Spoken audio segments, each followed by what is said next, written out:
Hi friends, Srisailam Rajendra Prasad Devarapalli.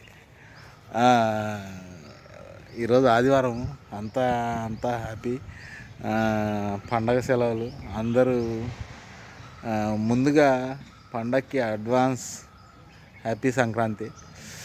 యాక్చువల్గా నేను ఈ మధ్యకాలంలో గమనించింది ఏంటంటే, మనిషి తను చేసే తప్పులకి శిక్ష అనుభవిస్తే ఓకే, కానీ ఈ మధ్యకాలంలో చెయ్యని తప్పులకు కూడా శిక్ష అనుభవిస్తున్నాడు.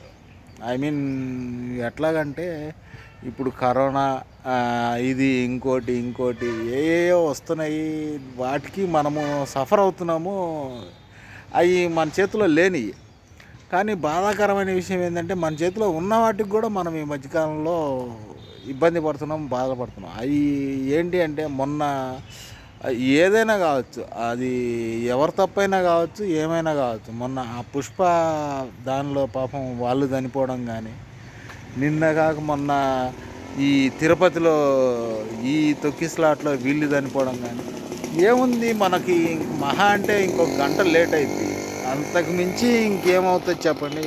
యాక్చువల్గా ఎందుకు నేను ఇది చెప్పాలనుకుంటున్నా అంటే, మనం చెయ్యలేని ఎట్టా చేయలేము, కానీ చేసే వాటికన్నా సరే కొంచెం సహనం వహించి, కొంచెం హ్యాపీగా, కొంచెం నిదానంగా ఆలోచించి తీసుకుంటే మనము, మన ఫ్యామిలీ, అందరం హ్యాపీగా ఉండొచ్చు. ఒక్కసారి ఆలోచించండి ప్లీజ్. ఎందుకంటే అదే ఇప్పుడు కొత్తగా చెప్తున్నారు కదా, అది ఏ రకంగా వస్తుంది, ఎటువైపు నుంచి వస్తుంది, ఎట్లా వస్తుంది, ఏందనేది కొన్ని వాటిలలో తెలవట్లేదు. తెలవని మనం ఏం చేయలేము.